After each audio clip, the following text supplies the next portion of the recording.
What's going on, everybody? It's FREEDO and the entire Your Overwatch crew here today for another discussion video. You guys seem to be liking this quite a bit. You let us know in the comment section and on the ratings that we should do more of these. So we are going to today talk about the supports in Overwatch because, to me at least, they have always been the entry path into the meta. Whichever supports were able to inflict the most amount of impact into the game kind of has shaped team comps and what's been viable from meta to meta, and we're in kind of a flux state right now where there might be some questions up and some disagreement. So that's where I want to start the conversation. I think it all hinges on Ana, who saw the most relevant change in the patch that I think. Liam hit the nail on the head last time about Ana, so maybe if you quickly recap us on what that is, and we can branch off to talk about the rest of the supports and where we think they're at. So Ana in the last meta was being used all the time and enabled the tank meta in many different ways, but now that she's had a nerf to her nade, which doesn't anti-heal for quite so long,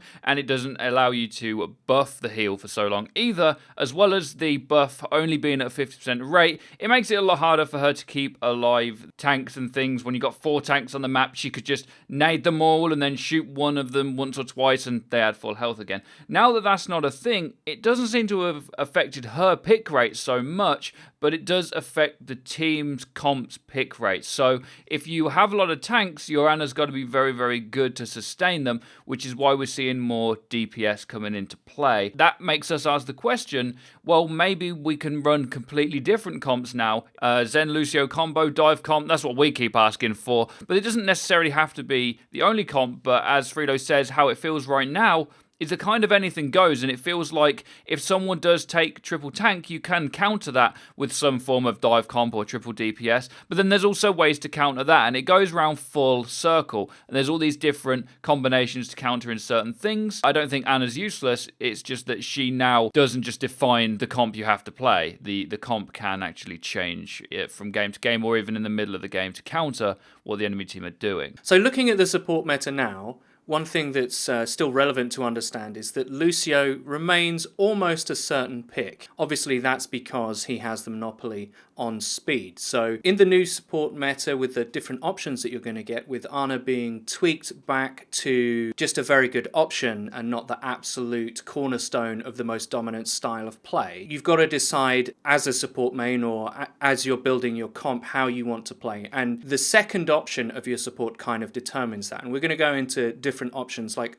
Ana is still relevant. Anti-heal is still amazing. It's still she's the only hero in the game that has that access to that ability, and she has sleep dart. So you don't have to run Ana in just a triple tank. You can run Ana in other comps as well. It's just, as we're going to discuss later, if you're playing with a lot of flankers, the Ana has to be mechanically very skilled to be able to hit all these little characters zipping about. With tanks in the previous meta, it was much easier. You were playing a very deathball-y type style with Roadhog as your pick master. Now if you're going to play Ana and you've got more DPS and particularly flankers, you're going to have to be a lot better. But we can move into Lucio Zen is now also a viable option, and I'll hand that over to FREEDO. In the last meta, 30% of Discord wasn't really enough to chew through the 100% of amp healing to get through tons of tanks. But now, since that it's harder to sustain multiple tanks, that Zen's Discord being on the field is a reliable amount of value that you can get to quickly trade out things to enable comps. So many things in Overwatch team comps are built upon synergies and compounding concepts where you'll have heroes that are either quick, dive, fast time to kill. Like, the philosophy of different types of team comps of what their win condition is going to be much more specific. And I hope as Overwatch ages, and especially when we're in a very healthy meta, that we can start to see multiple team comps. Now, actually, in the previous meta, I think that started to develop anyway, where there was the multi-tank with, rattle them off quickly, Lucio, Ana, Roadhog, Diva, Reinhardt, and an off-tank, depending who that is, and then typically Soldier is the main DPS. But to play against that, Sim Torb is pretty good because you could spam it to chokes, and Sim's big balls of energy can hit multiple tanks at once and get teleported really quick. So they're developed a mini meta. It wasn't a great meta. I'm not going to say I enjoyed it very much. I didn't. But now I think we're starting to get into another cycle where multiple team comps are viable, and you have to worry about multiple different types of things at once, which I find very interesting because before it was far too risky to try to play a fast team comp that wanted to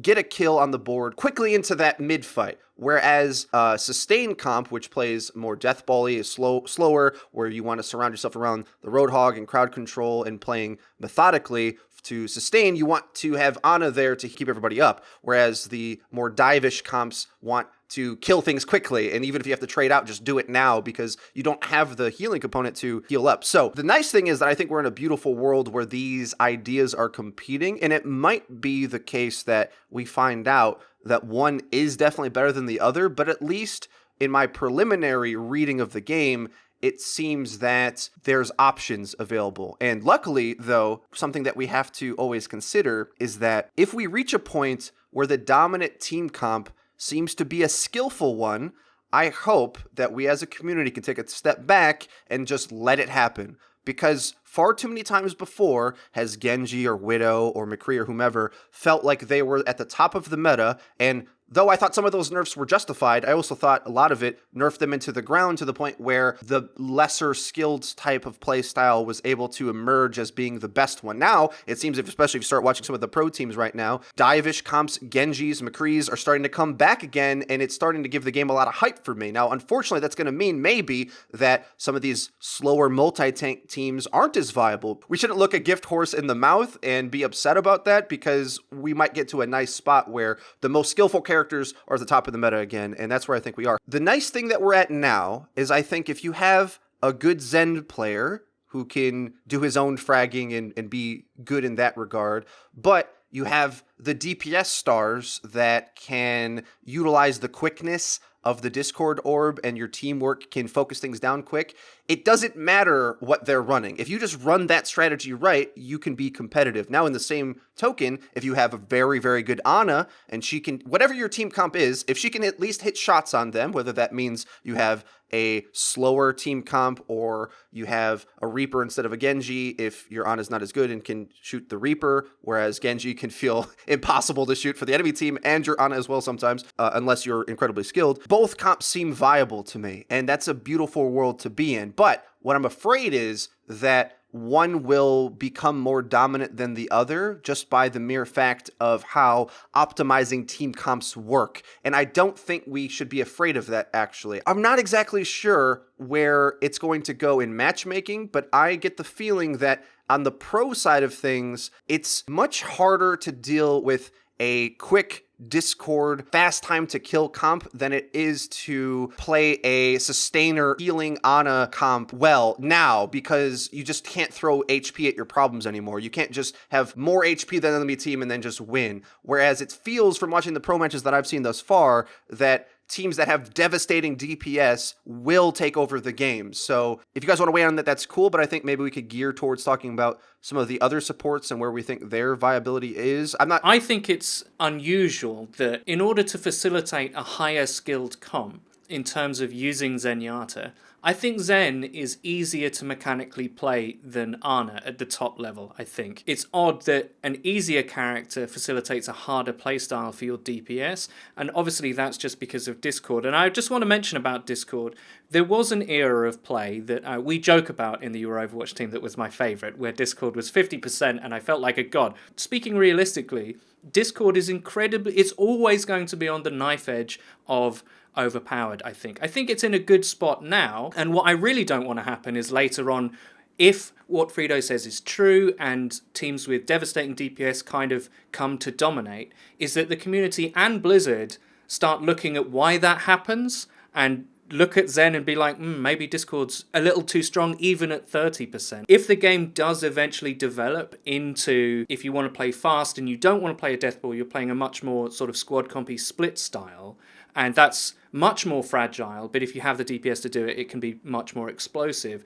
If that does become dominant, I do wonder how that's going to work with solo queue. So it not only requires high mechanical skill, but it also requires incredible discipline, actually. It's a very disciplined playstyle. It's kind of the opposite to what most people might think, and it's just like, you pick 3 DPS or 2 flankers and just have at it. That might not lead you to being successful. It requires a lot of discipline and a lot of skill to play that way, and things can go very wrong very quickly, and you can end up doing a whole lot of nothing. It's going to be interesting how that filters down from the pro level, whether it does establish up there and then comes down to the rest of us. But I'm going to be interested to see how that plays out and how Blizzard looks at that and whether they decide anything needs tuning. I think that point you make is incredibly accurate because, my favorite way that Liam has explained this is that Reinhardt's shield is kind of a security blanket. Well, I think actually having multiple tanks is kind of a security blanket, especially as an Ana player. Remember, when we say this sort of stuff, I'm an Ana player. I love playing Ana. I love having multiple tanks to keep alive forever so I can have them take all the heat and I can be miles away feeling safe at the entire time and winning the game easily. But that's the truth of the matter, is that if you play these squishier heroes, they take more skill, but they're higher risk, of course, at all times because their ability to be punished is so severe. Whereas tanks, if you're in decent enough positioning, you probably can't be insta-killed. It just usually doesn't happen. So they're more reliable that way, which is so good why we're out of the insane healing meta that kept them alive even further, because they already were good at sustaining themselves and keeping themselves alive. They didn't need that much higher degree of sustainability from Ana being too good. So that's that. I think the good news is those two supports develop those two different play styles. I still think triple tank can be utilized in some ways, which is interesting to me. And 2 or 3 DPS can be utilized as well. With that being said, Pharah, I think, is really good. And is she good enough to make Mercy good again? That's what I want to know, because sometimes it still even feels like Mercy shouldn't even be used with Pharah. Like, I almost feel like, well, just pick on a Zen then, because Zen can put an orb on her from afar, sort of like Mercy can stay with her, but also has Discord and fight things as well at the same time. Well. Yeah, he can fight things. I want to talk about Mercy. We played yesterday, and we played on different accounts, and we were playing at a lower level because we were placing, so it was putting us at lower levels for a while until we won a few games. And Mercy was dominating at a lower level of play. Absolutely dominating. Huge res value every game. It was just crazy. And then I go and play on my main account, which is now nearly GM again. Mercy is nearly useless. Nearly completely useless, regardless of how good you are with her. And that's down to loads of different reasons. I mean, ult economy, people knowing you need to chase the Mercy as well. And also, usually when Mercy reses, everything gets wiped again anyway. Or because Ana's still good, by the time Mercy reses, and this was definitely true last meta, she presses Q, but by the time they res, the enemy team are back to full health anyway. So the value in her res isn't there. And now we can agree that Lucio, Zen, Ana might be interchangeable.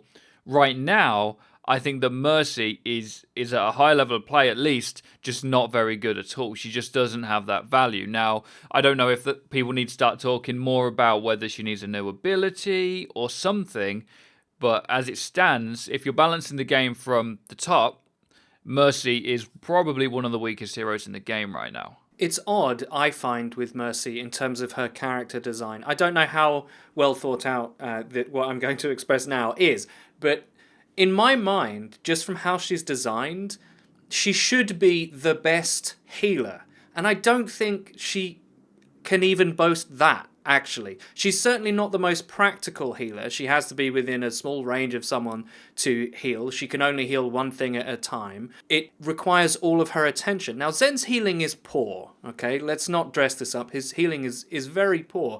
But it does at least have the convenience of fire and forget, right? It does at least have the convenience of putting it on a flanker as they initiate and knowing that they will have some health regeneration.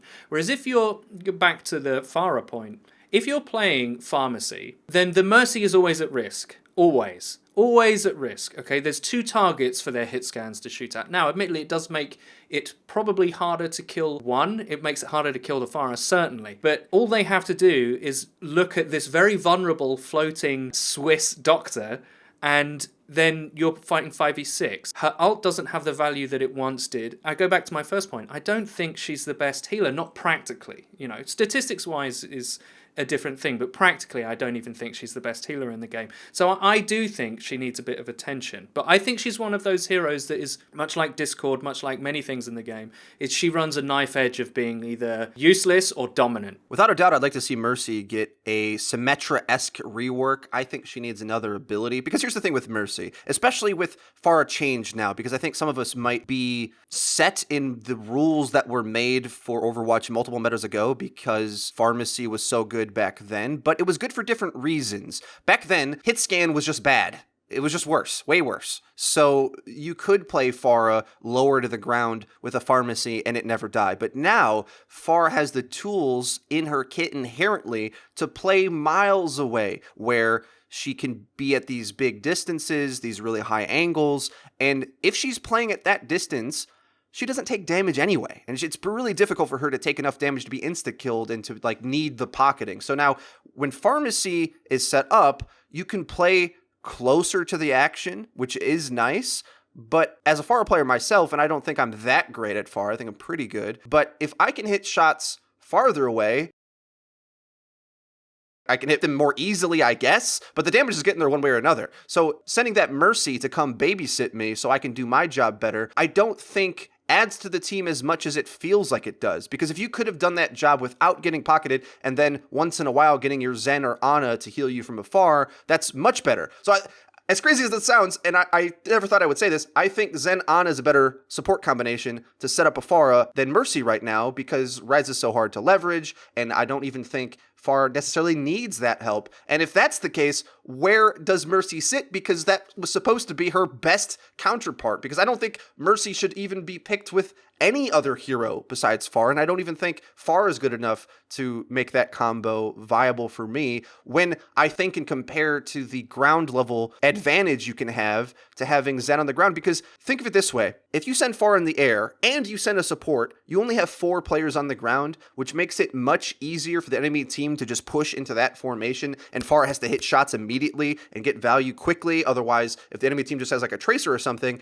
she pretty much does whatever she wants. Now, swap that entirely, have Pharah still harassing from the far outside, and put a Zen into your team comp. Well, now you have a damage dealer in a Discord orb that can be a threat to something that's trying to aggress onto your main frontline bulk of heroes on your team. So the fundamentals of how these things work, I think, are very important, and because of that, Mercy doesn't add up for me to have that extra edge, and I think it all comes down to just having another ability. If she had another ability, then you could start to justify her in these different playstyles, but right now, I honestly think every other support combination is better, other than maybe Symmetra on attack or something. But those other 3, swapping them out is going to work out a lot better for you. So the last 2 things that I think we want to cover in here is Symmetra, who, if you've watched enough videos on the channel, you may get the impression that we find her to be incredibly overrated, and you'd be right. I don't think we're sold on Symmetra at all, at every level of play, to be honest. I feel that she is the type of hero where you pick, you place in, you get a pretty stable amount of value that the enemy team has to overcome, and once the enemy team knows how to overcome it, they can make you their plaything, basically. And I love doing, by the way, playing Winston and Pharah and such like that.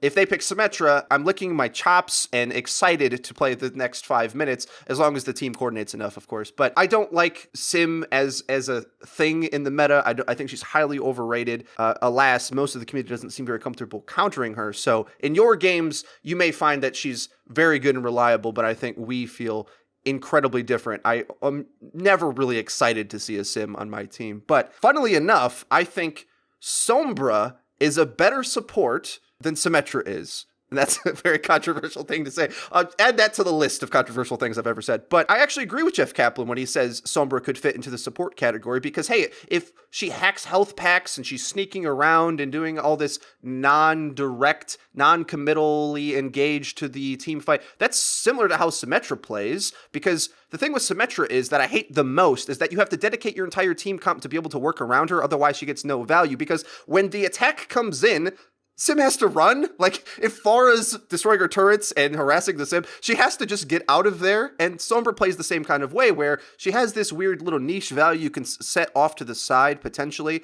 But you have to just know that when stuff hits the fan, neither character is going to be around to really bail you out. And that might be okay because they're support characters, obviously. But Ana and Zen can defend themselves. Lucio can boop things away. These other characters, their value is tucked away in a corner and is difficult to access. But the point I'm trying to make is that I think potentially we could see on certain maps toying around with single heal Sombra. And of course, I think pro teams have already messed around with Sombra a bit with 2 healers, but I think the extra lethality of another hero not being a healer could be an interesting team comp. It's something that I personally want to play with.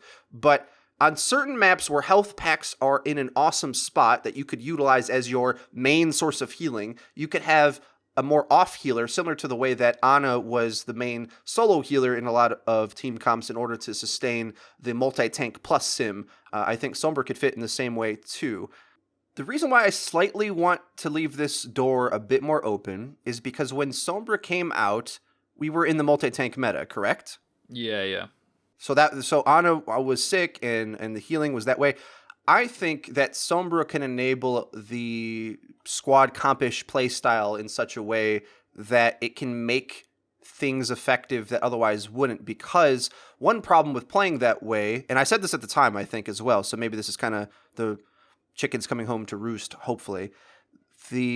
Having the health packs split across the map in such a way where your flankers can easily get to them, and this is very map dependent, obviously, it'll allow for more squishy players. So like recently, Liam's been playing a lot of Genji, even on defense, because he's a skill-based hero and the meta is pretty much wide open. So if you just play a good DPS, even like me playing Pharah, for instance, both of which traditionally aren't great on defense, but if you're just getting kills, then what difference does it make? You get kills, don't die, you're going to win. And as long as you don't let your teammates die and you kill them fast enough, then you'll be fine. In that way, I see Sombra able to enhance the ability of some of these other squishier DPS heroes to allow them to play at ranges where healers would struggle to get to them, and it would need to be in a more map control type playstyle. And I don't think we've actually seen that. What we have seen is what you've explained, where pro teams more or less stick her in as the DPS slot and then farm for EMP and then play for the ult wipe game, which is fine. That's an acceptable way to play. But I think where Sombra can push a team in a direction that we haven't seen a team comp really go before is in her ability as actually a main healer, as goofy as that sounds. And you have an off, I want to try an off healer. Sombra is the main healer. It's got to be on a map where there's enough health packs, and then play a more split style where the flankers are more dependent on those health packs to get around, and see where that gets us. I'm interested to see. It's pure theory crafting at this point, but I think Sombra's equally as viable in my mind as Symmetra. However, the community's perception is like way out of whack from where I see it, actually. I think Sombra has more viability than Symmetra does. Symmetra only has viability because most people don't know how to counter her, which is why when we make 2 videos on the subject, they do really well, but it seems like still people don't know.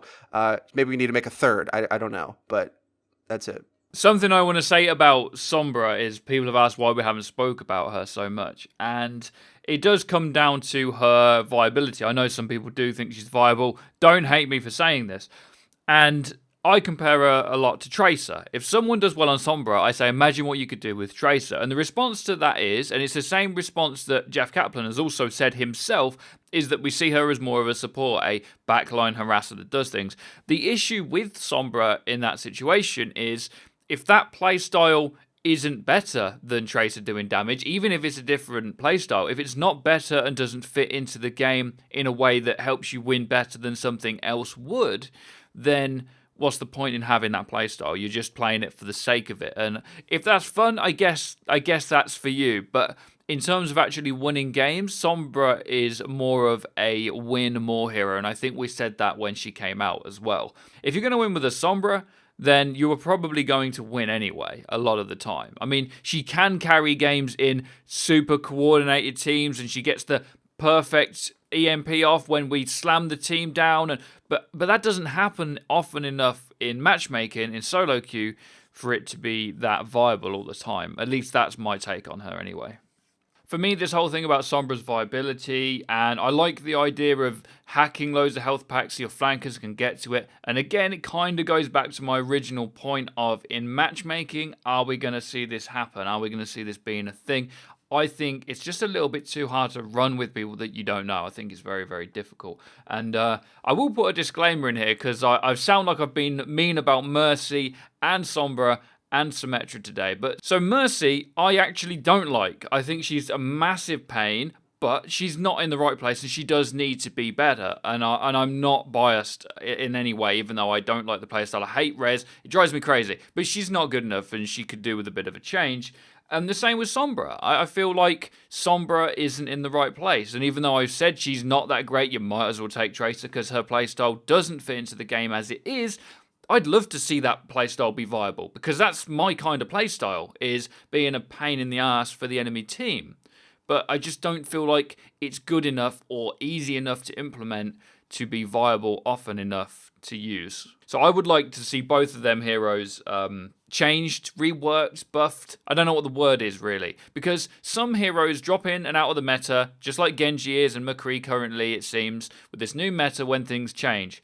But Mercy and Sombra, and definitely Mercy, but Sombra as well, I don't really see getting better without changes.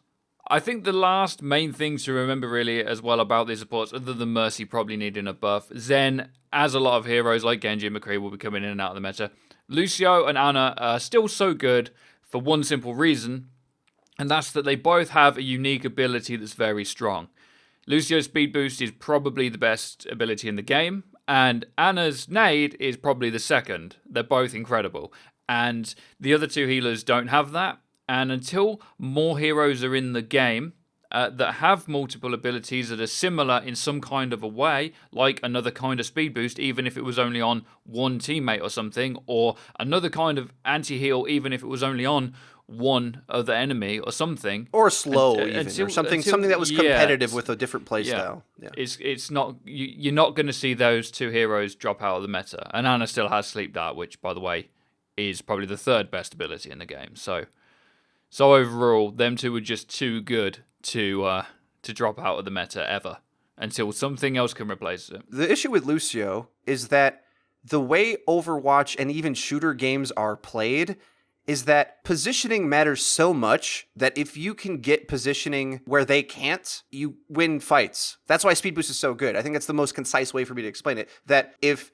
they're over there out of position and you can hit a button and now encroach on them immediately, you just win that fight based upon a speed boost timing. And that there's so many situations where that happens, right? They try to make a play on you, you speed boost away. Speed boost offers a level of flexibility to your team that can't be found elsewhere. And you may notice this in your matchmaking games, but when you don't have Lucio doing that, everything plays like you're in slow motion, like you're in quicksand, and when a diva mech is flying, nerf this, into your entire formation, and you realize there's no way you can physically get away from this explosion, you realize the value of being able to speed your team where it needs to be quickly. So that's why Lucio Speed Boost is so good, and I love the idea of trying to play without Lucio. I like to think to myself, yes, if we just play disciplined enough and smart enough, but chaos happens, right? Chaos happens and then a play occurs and you just wish you had that speed boost to get around again. So I want to see a place where Lucio is more in the competitive option between supports where it's a style of play that you get away with. Obviously, like we've said in the past, you could do that on defense where maybe you're not really moving anyway, so maybe that's okay. But ultimately, it's so good. So it's hard to compare, even thinking about taking him out most of the time of your comp. I mean, he's also just a lot harder to kill than Zen. I think that's an important factor as well. Not only how it affects the rest of your team, whether you can speed away or speed in when you need to chase down, a team that's evading you after an ult or something.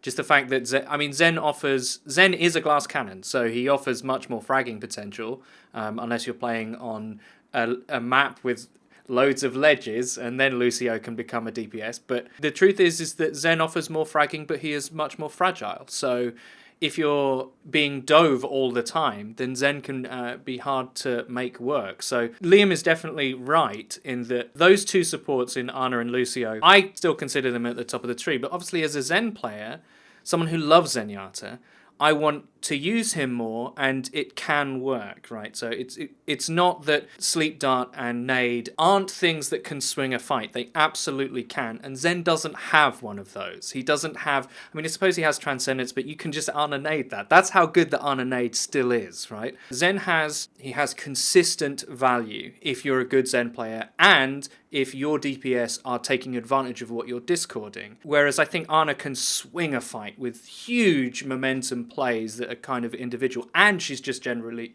very good. You will kill more as Zen yourself than you would if you were playing as Ana. I think that's fair. But I do agree with Liam. Despite loving Zen, I think Ana and Lucio are still kind of top, but you can pick Zen with Lucio to play a different way if you have the skill in the skilled positions to do so. I think support is in a much better place actually after the Ana nerf, and I don't think she's been removed from the game at all. We kind of predicted that she wouldn't be removed from the game. She's a great hero. She takes a lot of skill at the top level to do. She certainly has a glass floor. I think one quick thing to finish up on that I want to say that we did forget to say earlier, and if anyone's got to the end of the video, thank you, we love you, it's been going on for ages. One thing that's important, and this is if you're a tank player, Ana cannot bail you out anymore. So tank players are struggling in a lot of the games we're playing with because they're used to being able to over-aggress and just go in, especially Reinhardt players who can just go in and get healed and bailed out. That doesn't work anymore. So that's one thing that the Ana change has definitely done. And D.Va as well. But D.Va's still awesome, guys, and there'll be a video on that at some point in the future because I've been using her a fair bit since she's been nerfed, and she's just still super, super good. So I think that's everything. One thing Ed said that I want to say that I think would be awesome, Lucio Hitbox 2.0. They fixed Rodog's hook. Now let's fix Lucio's hitbox. I think that would actually change his pick rate a lot. That's something I didn't really think about. That's on the horizon, maybe. Coming to a sub box near you. Please fix Lucio's hitbox. Make him hittable again. Guys, if you enjoyed the discussion video, please hit the like button. Lets us know that you are enjoying it. Please leave us your comments down below as well. We said a whole lot of different points, so please weigh in and be respectful to each other in the comments section. If you haven't already, hit the subscribe button. Be sure to hit the bell icon to be sure that you get notified when our videos go live. We also have a Twitch, Twitter, and a Discord, all linked in the description for you, so go check that out. But that's been it for us, all three of us from the Your Overwatch squad. We'll see you guys next time.